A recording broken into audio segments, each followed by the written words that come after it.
Nagbabalik na naman ang inyong tagapaglingkod ng mga balita at pawang katotohanan lamang. Naging mainit nga na usapin sa mundo ng social media. Sa wakas, magtitistigo na nga si Ben Tulfo sa korte. Tiyak na magiging mainit ang mga usapan. Kilala siyang matapang at prangka, kaya maaaring malaki ang magiging epekto ng kanyang testimonya sa anumang kaso na kinakaharap ng mga opisyal ng gobyerno. Samantala, ang pagkakabasura ng impeachment case laban kay VP Sara ay siguradong magdudulot ng reaksyon mula sa kanyang mga taga-suporta at kritiko para sa kanyang kampo. Isa itong tagumpay na nagpapatunay na walang sapat na basihan ang mga akusasyon laban sa kanya. Ngunit para sa kanyang mga kalaban sa politika, maaaring tingnan ito bilang isang sinyales ng impluwensya at lakas ng kanyang puwersa. Ang tanong ngayon ay paano ito makakaapekto sa dynamics ng gobyerno. Magiging mas agresibo ba ang kampo ni VP Sara sa pagtatanggol sa kanyang posisyon? Anuman ang magiging hakbang ng kanyang mga kalaban matapos itong ibasura.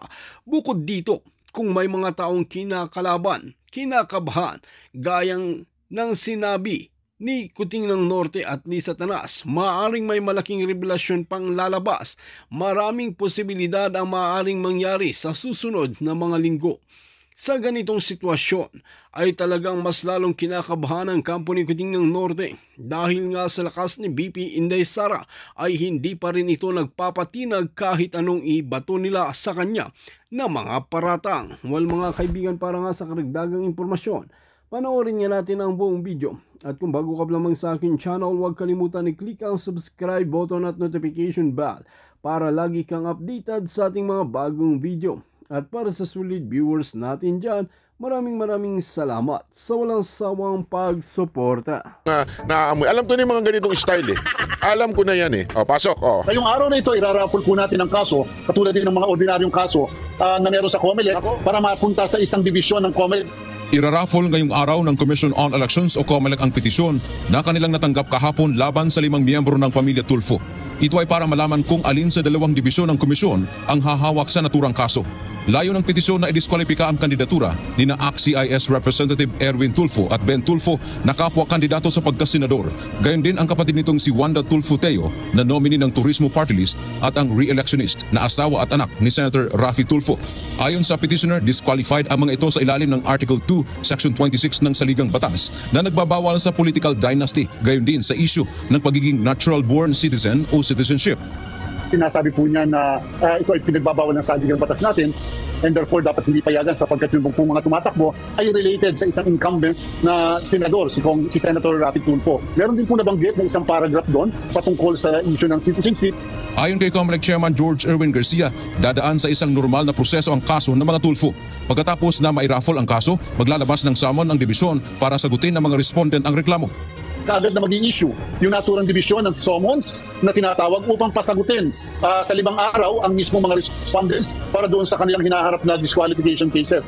Kapag nakasagot na ang mga respondent sa loob ng 20 araw, ay inaasahang maglalabas na ng desisyon ang dibisyon. Tiniyak ni Garcia na tatapusin nila ang kaso bago ang halalan sa Mayo hanggang sa Anbank level. Ibig sabihin, kapag natapos sa dibisyon, maaari pa kasing umakyat sa Anbank ang kaso. Dahil kasama po siya sa isang petisyon, ang magiging desisyon namin ay isang desisyon sa buong petisyon na po sa lahat ng mga kumakandidato po na yan na miyembro po ng isang pamilya o magkakamag-anak. Ganyan po ang treatment.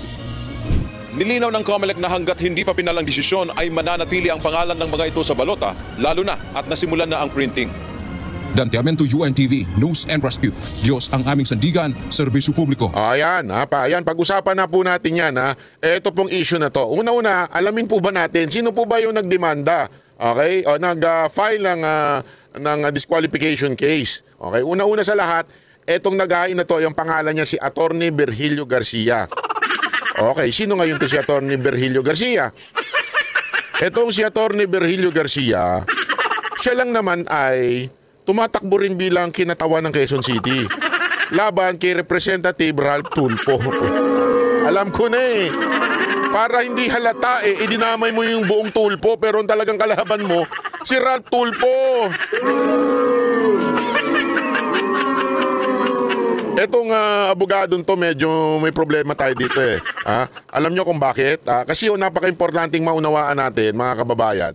yung kanyang sinasabing sa Article 2, Section 26 na kung saan pinagbabawal ang political dynasty. Malaki ang problema natin dyan, okay? Malaki ang problema natin dyan dahil una sa lahat, yan po ay nasa konstitusyon natin ngunit wala pang enabling law. O ibig sabihin kung papaano ang detalye ng batas na ito. Importante ko kasi yan, nandyan lang yan bilang parang gabay na, bawal yan bawal na yan. Pero ang tanong, sino ba yung mga yon? Ano ba dapat, paano ipapatupad yung batas na yan? Yun ang tinatawag na enabling law. Ano yung details nun? Wala pa po yan. Yan ang malaking problema niyan. Ngayon, sino ang gagawa nun? Walang iba kung hindi ang mga congressman natin, senators natin, na kung saan puro political dynasty. Yun ang problema dyan. Ang matindi pa ho dyan, ito sana kung galit lang siya kay Ralph Tulfo, sana yun na lang ang pinagdiskitahan niya. Hinanapan niya pa ng kung ano-anong kaso na ano-anong disqualification case. Uy, Attorney Virgilio? Desperado ka? Alam mo ba dahil sa ginawa mong yan, lalong mananalo yung Tulfo? Baka naman kasi yan lang ang tsansa mo. Alam mong yan lang ang tsansa mo na manalo. Ma-disqualify kasi alam mo matatalo. Ako, again hindi ko kinakampihan ng Tulfo. Alam ninyo, binabanatan ko minsan si Erwin Tulfo, binabanatan ko minsan si Rapi Tulfo, maging yung anak niya. Di ba? Alam niyo yan, binabanatan natin yan. Kaya lang, mga kababayan, may naaamoy ako kasi dito Una, politika ho ito. Halatang halata. Politika ho itong ginagawa niyang ito at dinadamay niya yung entire Tulfo, which is mali. Bakit to kanyo? Kasi alam nyo, yung mga ganitong style, alam ko na naman ang pahihitnan yan, ang ending nito Sa pool na naman ng mga Duterte dito. Bakit? Sila mga Duterte ganun din Di ba? Andiyan si Sara Duterte, yung kapatid niya, congressman, yung kapatid niya, mayor, yung tatay niya, dati presidente Di ba ho? So, dati nga, nagkasabay-sabay silang apat So pag yan sinabing, bawal lang ang political dynasty, ganyan-ganyan. Di sa pool na mga Duterte dyan. Kaya malaking katarantaduhan na naman to Alam na ho natin yung mga ganitong klaseng style Style nyo bulok. Totoo lang, style ninyo bulok pakinggan natin itong si Ben Tulfo kung ano sinabi niya tungkol dito. Kasi importante maunawaan natin to Everybody's entitled to his opinion. Pero ako, pabor ako sa anti-political dynasty. Ngayon, doon sa sinasabing disqualification case sa amin, particular ako, si Ben Bitag Tulfo, hanggat hindi malinaw yung batas, hanggat hindi lumabas yung sinasabing batas na magmumula sa Kongreso, Senado, maraming nag-attempt na rito. Hindi ko maintindihan kung bakit hindi ma-implementa. Siguro hindi pumapasa. Eto kahit nga po si Senator Ben Tulfo, Senator, hindi kasi panalo na ito. Si Senator Ben Tulfo, sa tingin ko, tingnan mo siya mismo against sa political dynasty. Ayaw niya yan. Ang problema, walang enabling law. Importante kasi enabling law na tinatawag Paano may papatupad? Ano yung guidelines niya? Anong definisyon ng political dynasty? Ito ba ay when you say political dynasty, yung lang bang lugar lang na yon? Halimbawa, sa isang sa Cebu, yung magkakapatid, yun ba ang ibig sabihin ng political dynasty? O yung may balwarte? O yung political dynasty basta pumasok sa gobyerno, ito po ba ay kasama po ba dito yung masasabi mong magkakalayo ng magkakaiba ng branch of government? Pwede kasi yun di ba? Pwede ka sa LGU ka, pwede ka sa Senate ka. Hindi natin alam. Kaya nga importanteng may enabling law dyan. Ito pa bago ko ituloy ito si Ben Tulfo, meron lang akong babasahin sa inyo. Kasi sabi dito, ito'y si Attorney Virgilio R. Garcia, yung ay isang abogado at broadcaster na sa kanyang mga legal na gawain sa pagsabak sa politika. So tumakbo na po pala itong 2022. I think olat din ata ito. Tapos sa kanyang karera bilang abogado, si Atty. Garcia ay nasangkot di umano sa ilang mga legal na usapin. Noong 2003 ay nasuspinde ng 3 taon mula sa pag-abogado dahil sa kapabayaan sa pagnotaryo ng isang peking deed of donation at iba pang hindi ito nabasa ko lamang po ito sa isang news. Okay? Nabasa ko lamang po ito. Ito'y alleged na nangyari sa kanya. So may mga decision dito. Okay? Nabasa ko ito sa jur.ph na kung saan may nandito yung kanyang kaso. Ayan, lumabas po dito. Ano pa ang kanyang kamakailan lamang. Yan, ito na nga. Naghahain siya ng... so ibig sabihin, hindi pa po natin sinasabing ito'y hinuhusgahan natin yung pagkatao niya. Pero pambihira, ano itong kaso? Ano itong issue sa kanya? Nasuspende ng 3 taon sa pag-aabogado dahil sa kapabayaan sa pagnotaryo ng isang peking deed of donation. Ito nabasa ko sa news. Again, this is an alleged accusation and this is a news. O, ibig sabihin, ito'y galing sa balita. Hindi natin sinasabing kumpirmado ho ito. Nililinaw lamang po natin. Ito po ang report na makikita ho natin yan sa jur.ph. Okay? Andyan po yung kanyang kaso o kinasangkutan. Ngayon, again, more than the background of this person, definitely, malaki ang ating problema sa kanyang gustong tumakbong representante ng nakalaban niya ang mga tulpo. Tapos ikaw ang magpapadisqualify. Eh malamang sa malamang, wala talagang tsansang manalo ito kaya pinadidisqualify niya mga tulpo. O tuloy natin si Bitag. At this point, Article 2, Section 26 of 1987 Constitution. Sinuri namin yan, the state shall guarantee equal access to all opportunities for public service and prohibit political dynasties as may be defined by law. So, para sa akin, hanggat walang malinaw na batas, enabling law, sino mag-i-implement yan? For now, I trust the wisdom of the Commission on Elections. Pero, entitled din naman yung kumukontra sa mga dynasty or Dito, alam mo tama siya. I think papaboran ng COMELEC yung side ng mga tulpo. Wala kasi enabling law eh. Paano nila ipapatupad? Wala naman lang nagsasabi, ganito ang ibig sabihin ng political dynasty, ito ang ganito. Hindi ho eh, wala ho. Dapat kasi nakadefine ho yan sa batas. Kaya nga, kailangan po ng enabling law. Unless, ipa-define nyo kay Libayan. Pag si Libayan na nag-define yan, sigurado against tulpo yan. Itaga nyo sa pader. May komento yung Libayan na yan dito. Sigurado ko, paboring ano na naman yan, siguradong palaban na naman yan sa mga tulpo. Obsessed sa tulpo eh. being accused. Siguro dito sa parting to, dahil total, kung ako'y papalarin, lulobin ng pong may kapal na ako'y pumasok sa Senado, sisilipin ko na lang yan. O yan Bitag. Kami, maniningil kami Sinabi mo yan against ka sa political dynasty. So pag ikaw napasok sa Senado, sisingaling ka namin kailangan silipin mo talaga yan. Subukan mong ayusin. Alam ko mahihirapan kang ayusin kasi sa Kamara pa lang Diyan kasi magsisimula yan Bago pa umabot sa Senado, tapos magbabay ka, by scam na naman. Bago pa, isipin mo eto if this is a sincere move against political dynasty, bakit tulfo lang? Ulitin ko, hindi ko kinakampihan niya, binabanatan ko yung mga kapatid nito. Pero bakit tulfo lang? Ang daming political dynasty sa Kongreso. Diyan nga, magkakapatid, baka pati kabit nila, nandyan Nanay, tatay, lahat, nandyan Nasa probinsya, tingnan mo, ganito katarantado yung mga yan. Nandyan na nga sa Kamara, isipin mo, congressman yung asawa, mayor, yung anak, vice mayor, ano pa yung iba? Yung pinsan, party list. How do you expect na talagang umusad yung political dynasty na yan? Pero, gayon pa man, maniningil ang taong bayan kay Ben Tulfo. Sigurado ko, itong si Bitag, itatalakayin niya yan. Sisilipin niya yan. Sisilipin niya ho yan kasi binitawan niya ho yan. Itong maman to, nakita ko na ho ito. Pagka may binitawan to, ginagawa niya talaga Silipin mo man lang. Kung ayaw pumayag ng mga kasamahan mo, siyempre, marami din dyan magkakapatid. Nandami rin kung ayaw din pumayag nila. At least sabihin mo kung sino yung mga ayaw sa batas na gagawin mong kaya alam, mauna nga sa Congress. Mahirapan talaga si Ben.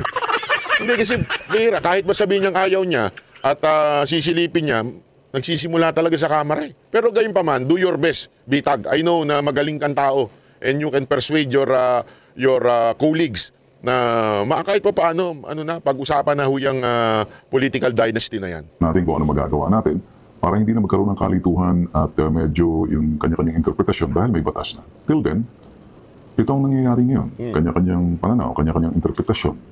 May mga dalubhasa nagsasabi, kulang. Mahina yung batas.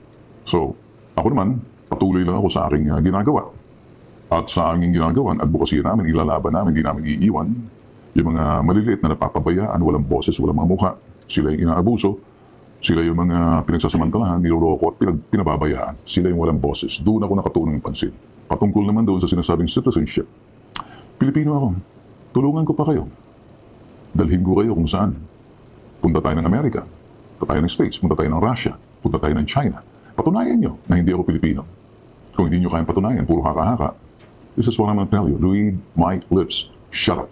May kasabihan, pag ang puno kitik sa bunga, binabato, niyuyugyug. Number 2 kasi kayo eh. Hindi, alam naman natin may issue kay Erwin. May issue kay Erwin Tulfo na citizenship. O binabanatan din natin yun. Di ba? Totoo naman. Pero sandali, 3 ang Tulfo, 1 lang ang bitag. Di ba? Huwag niyong idamay itong mama na to. Hindi ako kasi personal eh. Ito, this is a personal conviction. Again, ang dahilan kung bakit nabubuhay ako at ang Banateros, kung bakit kami nagpo-political vlogging, because we want to contribute to our country. Na kung sino yung talagang totoong tao, totoong public servant, susuportahan namin. Magalit man kayo sa amin o hindi. Di ba naalala ninyo? Ito, mga kababayan, nagbigay kami ng prueba sa inyo. 2022, galit na galit kayong mga tanso sa amin. Pinagmumura nyo kami. Bakit di kayo nag-unitain? Ba't di kayo nag-unitain? Di ba kala ko ba Duterte kayo? Iniwan nyo na si Duterte. Oh, bakit di nyo sinamahan si Inday Sara? Di ba Duterte kayo? Ba't kayo nag-isko? Kami po, marunong kaming makinig sa tatay. Ano sinabi ni tatay nun? Di ba? Galit na galit kayo sa amin, pinagmumuran nyo ka, in-unfriend nyo pa nga kami. Tapos ngayon, maniniwala na kayo na nabudol. Oh, sorry, Banat Bay, nabudol ako. Sorry naman, nabudol ako. Dati pinagmumura kita, galit na galit ako sa pagmumukha mo, pati sa boses mo, pati ang labi mo, ang kapal-kapal. Tapos ngayon, oh, sorry, nabudol ako ni Marcos. Gago pala kayo. Biro lang. Marami po kasing lumapit sa akin sa Japan na kahit to sa Hong Kong, na sabi nila, pasensya na, Banat Bay, nabudol kami, hindi kami nakinig sa'yo. Kasi kami yung mga Banateros, wala po kasi kaming pakialam sa sasabihin ng tao. Pag kilala namin itong tao na ito, sinabi ni Tatay Digong, ayaw niya kay Marcos eh. Panindigan natin yun, ayaw niya eh. Oh, pinanindigan namin, minura nyo kami lahat, iskomunista kayo! Ganyan kayo, galit na galit kayo, di ba? Eto na naman, may mga bagay, ako, straight PDP ako. Talagang ikakampanya ko sila, lalong-lalo na si Pastor Kibuloy. Pero may mga tao ako kasing nakikita na nagsilbi sa bayan, kahit wala pa sa posisyon. Isa na nga dyan si Pastor Kibuloy. Si Ben Tulfo, sinubaybay. Alam mo, bata pa lang ako. Alam nyo ba na matanda na to? Bakit? Paano ko nalaman? Mga kababayan, high school pa lang ako, naririnig ko na boses. Hindi kasi alam mo, nung bata kami, hindi pala high school, yung mga fourth year na ako, yung medyo nagsasasakyan na ako, nagdadrive na ako, pinakikinggan ko itong mga Tulfo. Lalong-lalo na itong bitag. Pinakikinggan ko ito sa radyo, pinanunod ko ito sa telebisyon. Hangang-hanga ako dito kay bitag. Sabi ko nga sa inyo, bata pa lang ako, sinusubaybayan ko na itong maman to. And consistent siya. Sa 3 magkakapatid, tanggalin na natin yung isa talaga magulo eh. Pero sa 3 magkakapatid, ito ang pasasabi kong consistent. Hindi ko to close ha. Hindi ko ito, mas nakausap ko pa nga dati si Senator Raffy dahil sa naging kasama ng Mocha Girls yan sa isang commercial eh. O si Erwin dahil sa PCO, si Mocha. Pero itong mama na to, nakita ko yung consistency niya, yung tapang niya, at hindi mahilig sa showbiz. Yung kasi alam naman natin, yung kapatid niya, pasensya na ha. Yung kapatid niya, pagka-trending, yun ang sinasakyang issue. Si Erwin naman, wala na, kinain na ng sistema. Pero ito naging consistent. At hindi namumulitika ito. Ayaw niya ng politika. Ang gusto niya, taong bayan. Ang importante sa kanya yung taong bayan. Ang importante sa kanya yung mga mamamayang Pilipino. Yun ang gusto ko. Tulad nga rin po ni Busita. Marami sa inyo ayaw kay Busita dahil akala ninyo binanatan ni Busita si Pangulong Duterte. Hindi ho niya binanatan. Ako, hanga naman ako kay Busita dahil po doon sa kanyang advokasya sa mga rider at sa mga tulongges na traffic enforcer, which is true. Mga kababayan, maraming kamoting rider pero napakarami rin kamoting traffic enforcer na bobo. Sorry bobo na, 'di ba? At saka kasama niya ako doon sa yung nagche-checkpoint tapos ang i-checkpoint lang puro motor. Naranasan ko din 'yan eh. Yun nga lang, naka-big bike ako. Kaya nung pinara ko, anong motor mo? Ang ganda niyan eh. Pwede ba magpa-picture? Ganun, pero nakakabuisit pa rin kasi parang bakit? Yung wala bang kriminal na nakakotse? Ang dami nga kriminal na nakakotse, nakabarong pa. Kaya ako, at noon pa matagal niya nang nagagawa yan. Even before the party list. Kaya lang, nabuisit ako nung tumakbo siya sa party list. Bakit? Yung mga kasama niya, ginamit lang siya. Kaya natuwa naman ako nung tumakbo siyang senador. Dahil nung tumakbo siyang senador, ayun, solo ko na siyang iboboto. Di ba? I mean, for me, solo na siya. No? Siya na lang iboboto ko, wag na yung mga kasamahan niyang walang inatupag ko, hindi batikusin ng mga Duterte. Alam mo, kawawa nga si Busita eh. Kaya nga sabi ko sa inyo, wag sana tayong ganun eh. Na? Nakita niyo nangyayari kay Busita ngayon? Dahil sa katarantaduhan ng kasamahan niya, nadadamay pati siya. Di ba? Bakit? Naidikit sa kanya yung one rider party list eh. Nadadamay tuloy siya. Wag ganun. Tignan natin yung tao, hindi yung kasama niya, yung kagrupo niya. Ganon din dito kay Bitag. Wag natin tingnan si Bitag na bilang tulfo. Tignan natin si Bitag bilang separate. Wag niyong kakalimutan. Ha? Si Joseph, kilala niyo si Joseph? Joseph! Inakit ng asawa ni Potiphar. Joseph! Sabi, kilala niyo yung mga kapatid niya. Anong ginawa sa kanya? Binugbog siya. Mga walang niya yung kapatid niya. Hindi ba, di ba? Totoo, mga walang niya ang kapatid ni Joseph. To the point, pinabayaan siya hanggang mabulok sa kulungan. Buti na lang God was with him. Kaya talaga umangat si Joseph. Pero kung tatanungin mo yung mga kapatid niya, puro mga walang niya. Pero ibang tao kasi yun. Yun yung sinasabi natin dito eh. Hindi porkit magkakapatid yan, pare-pareho na yan. Di ba? Si Coach Oli, mahilig sa babae. Ako, single. Gago, kakaiba kami. Hindi pa pwedeng pareho kami ng prinsipyo. Ako, ayokong nagmamahal. Gusto ko lang tumitikim. Biro lang po, biro lang. Gago! Hindi, ayoko. May kanya-kanya ko kaming prinsipyo dyan. Kaya mga kababayan, yun yung sinasabi ko, hindi porket yung kasalanan ng kapatid, kasalanan na rin nun ni Bitag. Di ba? Yun ang akin dyan. Kaya nga sabi ko sa inyo, eto. Ako, sa tingin ko, mananalo ito si Ben Tulfo eh. Ako, sumusuporta ako dito. Hindi dahil sa mananalo ito. Pero maniwala kayo sa akin, pag ito nanalo at hindi niya ginawa yung mga pinapangako niya, yung para sa tao, pag hindi siya naging consistent, pag hindi niya pinagtanggol yung mga ordinaryong Pilipino, isa ako sa babanat dito. Maniwala kayo sa akin, kahit ganito to kasiga, babanatan ko ito sa channel ko, kung hindi niya gagawin yung pagsisilbi sa mga mahihirap. Kasi yun ang pinagsisilbihan niya ngayon eh. Doon ako nabilib. Again pasensya ka na, Rapi, pero Senator Rapi, hindi ka ganun eh.